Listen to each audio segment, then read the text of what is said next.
I'm going and I'll see you all tomorrow. Right, God bless. Alright, see you, so. Anyway, 2 or 3 hours. My stepfather was like, go on. There you go. Oh my God. Joanne, this side. Now, I'm huge. We could show the baby this then. Yeah, I first met Marina. I worked in a company called Packard Electric in Tala. I was 26, I think, and she was on the evening shift and I used to work day shift, and we'd kind of overlap. I'd be getting ready to finish work at 4:30 and she'd be coming in, and I remember I used to see her and she was an attractive girl, lovely brown eyes and olive skin, lovely dark curly hair, and her cousin worked with us as well, and she came over and asked me, you know, what I thought of her and did I like her and whatever, and I said yeah, and we were going, ended up, she invited me to her 21st birthday party, and that's where we first started dating, had our first kiss there. You know, like when someone passes away, you get this kind of sense that everyone liked them and whatever, but Marina was genuinely a very, very respectable, quiet. She was devoutly religious, so she was just a lovely, warm person. Her mantra would be that, like, you know, if you didn't have anything nice to say about someone, she wouldn't say anything at all. So she was just a very warm. She never cursed. She'd say sugar, and I'd curse like a docker, you know, and she'd be like, oh, no, you can't say that, you know. But yeah, it's funny. She was just such a warm kind of. She had this innocence to her, really, really, really warm, innocent, lovely respectability that anyone would kind of really want from a girlfriend or a wife, you know. So, and I remember thinking, probably after about 4 or 5 months, I want to marry her. I really and truly, I want to marry this girl.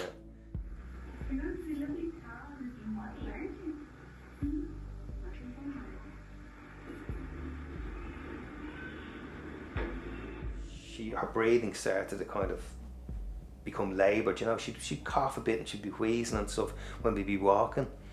And she got kind of started to get pains in her fingers and stuff.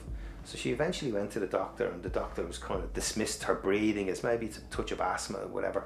So she was kind of, okay, well, that's what that is.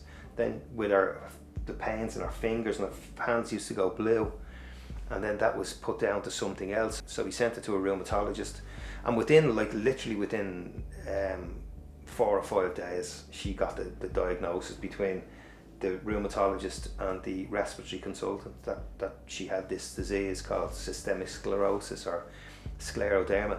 Say on the Saturday, I woke up to see her. She was kind of sitting bolt upright because our bed is kind of on a slope because of her breathing problems. She had to kind of sleep sitting up. So I was looking at her, and she this kind of like it's like candy floss, white kind of candy floss, kind of bubbly kind of stuff coming out of her mouth. It's like spittle, but like real bubbly. And I remember wiping her and trying to wake her up, and I struggled to wake her up. That was a Saturday morning, and I was quite alarmed because my 2 daughters were in work and I had to call them. Go, listen, I need you home. So throughout the day, I got her eventually. She kind of came around, and she was very, didn't kind of seem to be kind of aware of what's going on, a bit distant.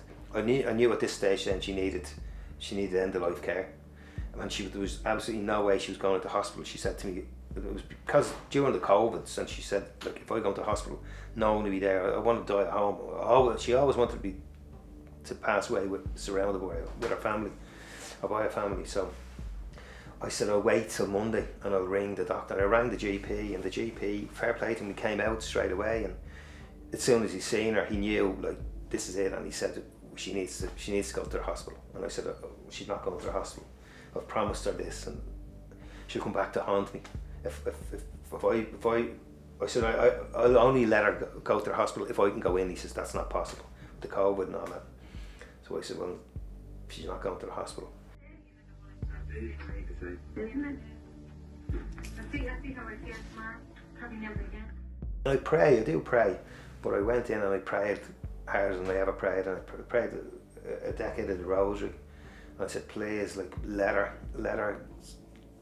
him get someone in to help her, because I just can't. I made her a promise. I wasn't going to break my promise that she'd die alone in a hospital. I wanted to be with her. Just miraculously, he'd got in contact with the end of life team, and they were here within a couple of hours, and we had the morphine pump put into her and whatever, and that was, say, 2 o'clock that day, 3 o'clock maybe, and her family were all here.